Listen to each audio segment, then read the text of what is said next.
इस छोटी सी जिंदगी में धोखे हजार हैं, वो धोखे नहीं, मेरी मानो तो आगे बढ़ने के मौके हजार हैं। कब तक सोचेगा कि मैं किसी को भूल नहीं सकता, कब तक सोचेगा कि मुझसे नहीं होगा, कब तक सोचेगा कि मेरी किस्मत कमजोर है, कब तक सोचेगा कि मेरे साथ नहीं कोई और है। बल्कि सोचना चालू कर कि अगर होगा तो सिर्फ मुझसे होगा। सोचना चालू कर कि होगी किस्मत कमजोर, लेकिन मैं कमजोर नहीं। सोचना चालू कर कि जो रिस्क लेता है उसको नुकसान तो होता है, लेकिन कभी पछतावा नहीं। चीजें कभी नहीं बदलती, मुश्किलें थी और रहेगी, लोग कभी नहीं बदलते, स्वार्थी थे और रहेंगे। तू भी मत बदल, चल रहा था और चलता रहेगा। तू भी नहीं बदलेगा तो देखना एक दिन तेरी किस्मत अपने आप बदल जाएगी। यार हाथ की लकीरें तो वो ही रहेगी ना, कुछ नहीं होता, कुछ भी नहीं होता सिर्फ लकीरों से। वो भी मुस्कुराते हैं जिनके हाथ नहीं होते। कब तक सोचेगा कि मेरा कोई साथ नहीं देता, कब तक सोचेगा कि कोई मेरे जैसा सच्चा नहीं होता, कब तक सोचेगा कि जिंदगी का सफर अच्छा नहीं होता,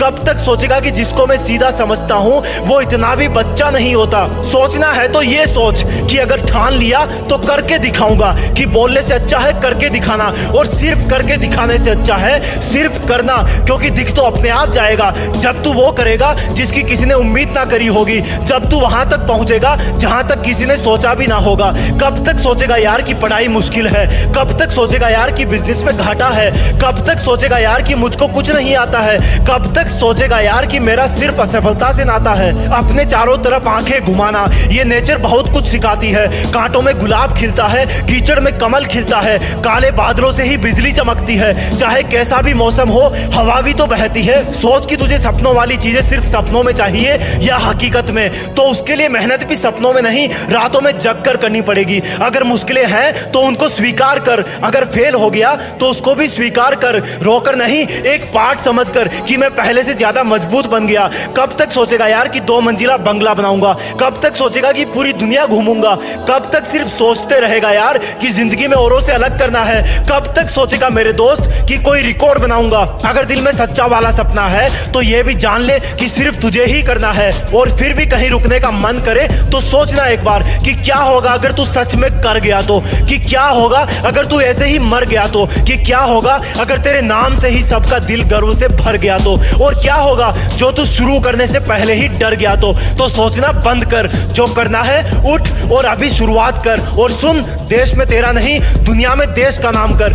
जब तुम्हें कोई बोले कि तुम फेल हो गए हो, फेल FAIL, तो उसको बोलना कि फेल का मतलब जानते हो क्या होता है। फिर आऊंगा इसमें लिख ले, क्योंकि खुद फेल वर्ड ने मुझे अपनी फुल फॉर्म बताई है। फिर आना इसमें लौट के। हार गया क्या? अरे यार सुन, तो तू इस बार पिछली बार के कंपेयर में बहुत पास पहुंच गया था।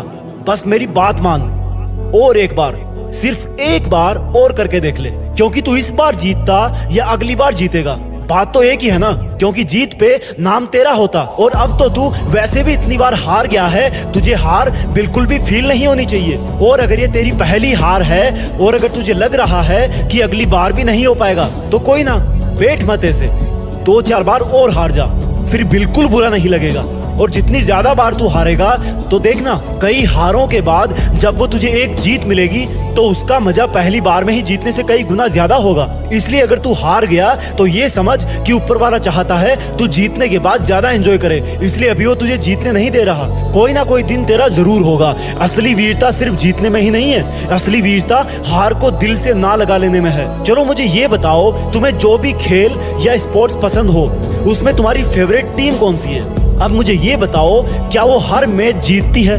नहीं जीतती ना। और क्या वो कोई गेम हारने के बाद खेलना छोड़ देती है? नहीं छोड़ती ना।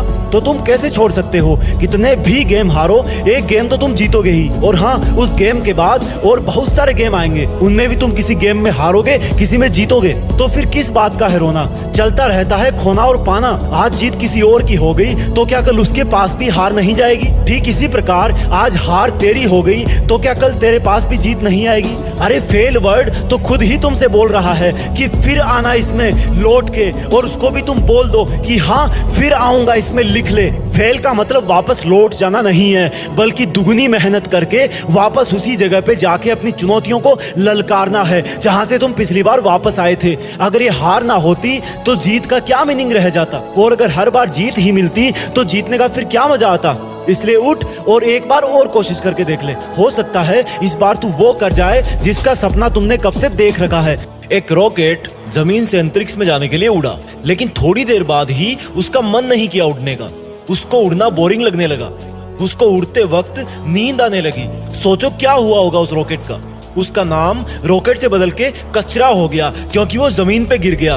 एक ट्रेन थी, उसने यात्रा शुरू की। थोड़ी देर बाद उसका इंजन बोला कि क्या यार, मैं ऐसे ही चलता रहता हूँ डेली, वही बोरिंग काम, वही रूटीन। उसने अपने आप को सीज कर लिया। वो इंजन बंद हो गया, क्योंकि उसको डेली डेली का ये चलना बोरिंग लगने लगा था। और जब वो रुका तो उसने सोचा था कि देखते हैं अब मेरे बिना ये ट्रेन आगे कैसे जाएगी। लेकिन क्या हुआ, थोड़ी देर में रिपेयर टीम आई, इंजन को देखा, वो फिर से स्टार्ट हुआ। आखिर में इंजन बदल दिया गया और ट्रेन तो फिर भी चल पड़ी। क्या सीख मिलती है हमें इन दोनों किस्सों से?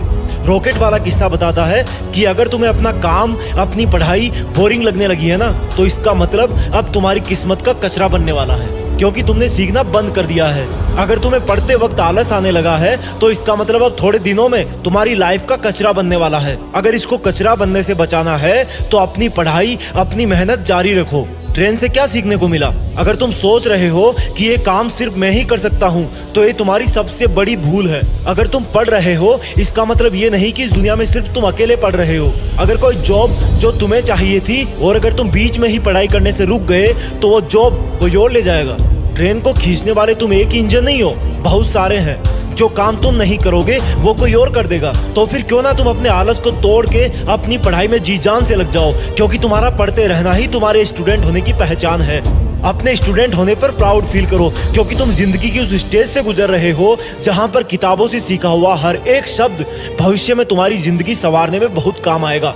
ये पढ़ाई कोई बोझ नहीं है, बल्कि इस ज्ञान की नाव पर जो सवार हो जाएगा उसको ये नाव कहीं पर भी ले जाएगी, अच्छे से अच्छा जॉब दिलाएगी, इज्जत, दौलत और शोहरत सब होंगे। घड़ी में टाइम देखना बंद करो। उधर तुम देखो या ना देखो, वो चलती रहेगी। अगर करना है तो पढ़ाई करो, अपनी मंजिल के पहाड़ पे चढ़ाई करो। तुम्हारा सिलेबस और किताबें तुम्हारे जैसे IQ लेवल वाले स्टूडेंट्स के लिए ही बनाए गए हैं। इसलिए ये कहना बंद करो कि ये मुझसे नहीं होगा, और हाँ होगा, और वो भी सिर्फ तुझसे ही होगा। फिर भी पढ़ने और आगे बढ़ने का मन ना हो तो देखना अपने देश के झंडे की तरफ, कितने शान से वो लहरा रहा है। तो तू क्या नहीं चाहेगा उस झंडे के गौरव को और बढ़ाने के लिए तू खूब मेहनत करे, देश में तेरा नहीं बल्कि दुनिया में देश का नाम करे। देखा तुमने, एक नेत्रहीन महिला IAS बन गई और तुम दोष देते रहे कि पढ़ाई मुश्किल है, नींद आती है, जोर आता है, बोरिंग है, फालतू है, जबकि तुम्हारे सब शारीरिक अंग ठीक ठाक हैं। तेरे माँ बाप की आंखें काली पड़ गई है, उन्होंने अपने सब रंग तुम्हें दे दिए हैं। तेरे टीचर्स के लाल पेन की शाही खत्म हो गई, लेकिन तेरा आलस अभी तक खत्म नहीं हुआ। तुम्हें क्या लगता है अगर तुम सो रहे हो तो सब स्टूडेंट सो रहे हैं? वो स्टूडेंट अब भी पढ़ाई कर रहा है जिसके पास रहने को अभी पक्का मकान भी नहीं है। वो स्टूडेंट अब भी पढ़ रहा है जिसका सपना इतना बड़ा है कि उसके लिए ये पढ़ाई वाली एग्जाम तो एक मामूली सी चुनौती है। वो स्टूडेंट अब भी पढ़ रहा है जो हॉस्टल में आने से पहले अपने गरीब माँ और पापा को मन ही मन ये वचन दे के आया था कि भले ही मेरे पेरेंट्स चाहे मेरे सामने ना हो, लेकिन फिर भी मैं यही मानूंगा कि उनकी बेबस आंखें मेरी तरफ कहीं ना कहीं से देख रही है, और इसलिए मैं उनको उनके सामने या उनकी पीठ पीछे भूल कर भी धोखा नहीं दे सकता। हाँ, पढ़ाई बोरिंग जरूर है, लेकिन इसका रिजल्ट बड़ा ही इंटरेस्टिंग होता है। हाँ, किताबें ब्लैक एंड व्हाइट जरूर हैं, क्योंकि ये पढ़ने वाले की लाइफ कलरफुल बनाती है। जितने भी सफल लोग होते हैं वो कभी पढ़ना और सीखना नहीं छोड़ते हैं, भले ही उनकी किताबें अलग हो, उनका फील्ड अलग हो, लेकिन वो भी इन्हीं सफेद पन्नों के काले अक्षरों से ही हमेशा नई सीख लेते रहते हैं। देखो, इस तरह समझो, सोचो, अगर ये पढ़ाई बोरिंग है और मुश्किल है तो वो इंसान कैसे जीता होगा जो सारे दिन धूप में अपने सर पर पत्थर रख के जमीन से 3rd फ्लोर तक जाता है। सीधा सा जवाब है, मैं उसका अपमान नहीं कर रहा, क्योंकि वो बहुत मेहनती है। तो अब ये बताओ कि उसका काम मुश्किल है या तुम्हारा है? अगर वो एक वीक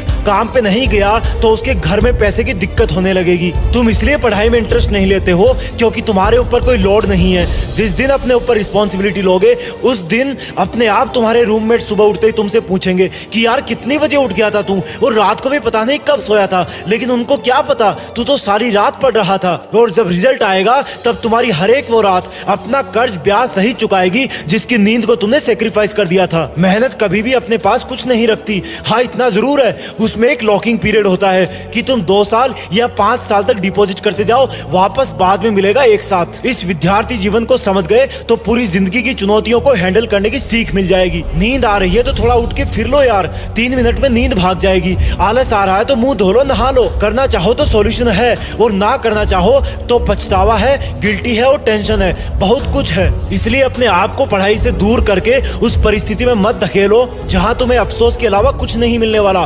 पढ़ो, सीखो और आगे बढ़ो। देश में अपना नहीं बल्कि दुनिया में अपने ज्ञान के दम पर देश का नाम करो। अगर पढ़ते टाइम कंसंट्रेशन नहीं कर पा रहे तो ये वीडियो सिर्फ तुम्हारे लिए ही है। सबसे पहले एक छोटी सी कहानी सुनते हैं। महाभारत के अर्जुन युद्ध नहीं करना चाहते थे क्योंकि उनके विपक्ष में उनके घर वाले और रिश्तेदार थे। लेकिन भगवान कृष्ण ने कहा कि अर्जुन, अगर तुम इस होने वाले युद्ध में खुद को होने वाली मौतों का दोषी मानकर दुख कर रहे हो तो ये बिल्कुल गलत है, क्योंकि ये सब लोग तो वैसे ही मेरे काल चक्र में मारे जाएंगे, यानी कि उनकी मौत तो पहले से ही निश्चित है। इसलिए क्या होगा और क्या नहीं होगा वो तो मुझे पहले से ही पता है। तुम क्यों इसको सोचकर अपना चित्त खो रहे हो? इसलिए तुम बिना कुछ सोचे जाओ और अपना कर्तव्य धर्म निभाओ। बहुत बड़ी सीख है इस लाइन में। अगर तुम जीतते हो या हारते हो तो ना तो अधिक खुश होना और ना ही निराश होना, क्योंकि तुमने वो किया जो तुम्हारे वश में था और हुआ वो जो ऊपर वाला चाहता था। और जब ऐसा सोचोगे तो तुम्हारे अंदर से किसी भी प्रकार का हार का डर निकल जाएगा और तुम कंसंट्रेट होके सिर्फ अपने वर्तमान के काम पे ध्यान दोगे। अगर तुम पढ़ाई कर रहे हो तो सीधी सी बात है, कहीं ना कहीं फेल होने का, सिलेक्ट नहीं होने का या मार्क्स कम आने का डर जरूर लगा रहता है। लेकिन मुझे ये बताओ कि मान लो अगर तुम्हारा पेपर खराब हो गया तो क्या तुम कॉपी चेक करने वाले के शरीर में घुस के उससे जबरदस्ती खुद को मार्क्स दिलवा सकते हो? नहीं ना।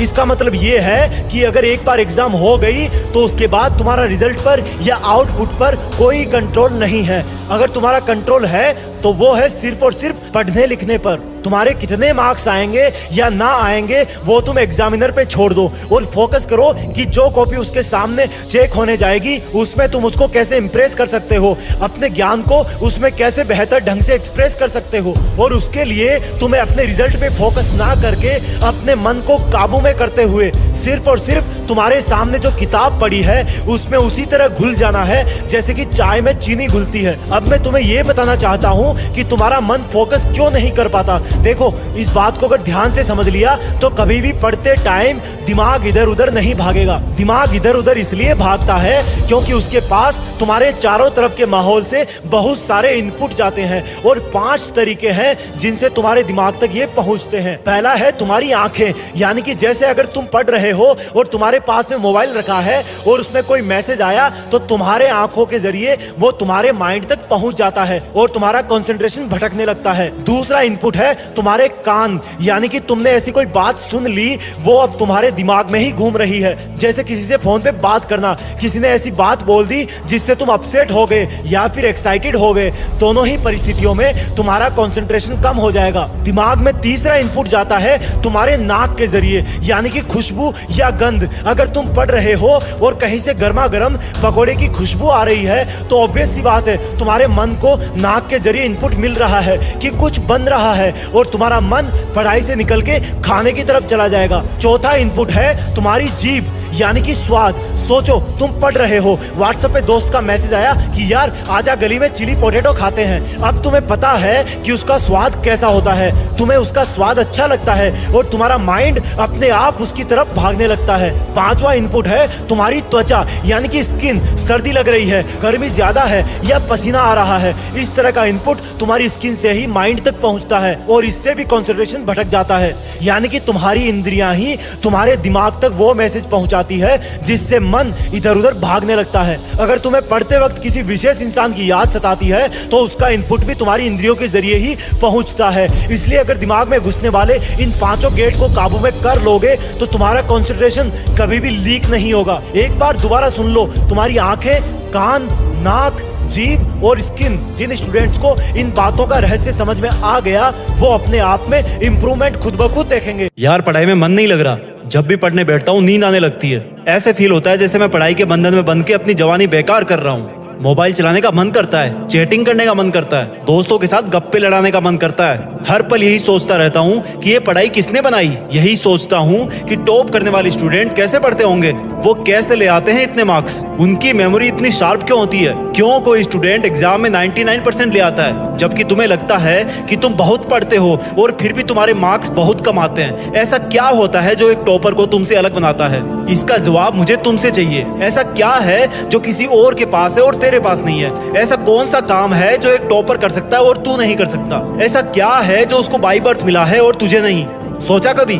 डीप से सोचने बैठोगे तो बहुत जवाब मिलेंगे।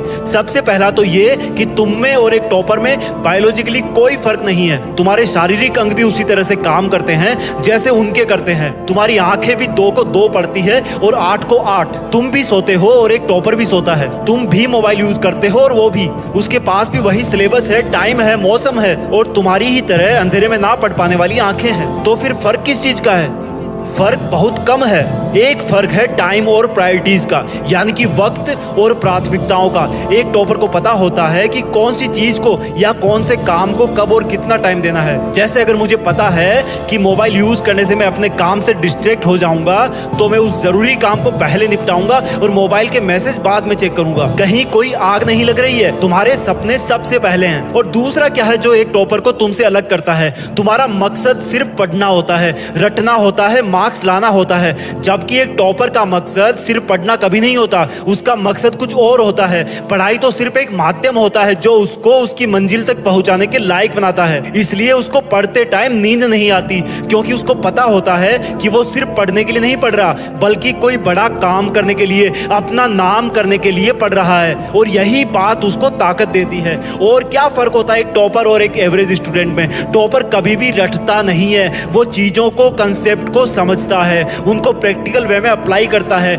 इसलिए वो उनको भूलता नहीं है। जो तुम्हारे ऊपर पंखा चल रहा है, कभी तुमने बिजली कटने के बाद ये नोटिस किया है कि वो कितनी सेकंड बाद रुकता है? और उससे फिर ये जानने की कोशिश करी है कि अगर इसको रेगुलेटर से आधी स्पीड पर चलते हुए रोकेंगे तो कितनी सेकंड में रुकेगा? क्या तुमने कभी ये जानने की कोशिश करी है कि जो ट्यूबलाइट तुम्हारे रूम में लगी है वो 1 सेकंड में कितनी बार फ्लिक करती है? वो 1 घंटे में कितनी यूनिट निकालती है? अगर पता किया होगा तो एग्जाम में कभी पावर कंजप्शन का आंसर गलत नहीं होगा। यही फर्क है एक एवरेज और एक उस स्टूडेंट में जो जिंदगी के किसी मकसद के लिए पढ़ता है। क्योंकि रटा हुआ ज्ञान तो अगली क्लास में जाते ही गायब हो जाएगा, लेकिन सीखा हुआ कंसेप्ट जिंदगी में बहुत बार काम आता है। और याद रखना, हर वो रात जिसकी नींद तुमने पढ़ाई के लिए कुर्बान कर दी है वो अपना कर्ज जरूर चुकाएगी। थोड़ा धैर्य रखो, अपनी मेहनत पर विश्वास रखो, तुम्हारी जीत फिक्स होने वाली है। जब किसी स्पेस शटल को अंतरिक्ष के लिए लॉन्च किया जाता है तो उसके लॉन्च के बाद अंतरिक्ष में कदम रखने में मात्र 10 मिनट का समय लग सकता है। लेकिन कोई नहीं जानता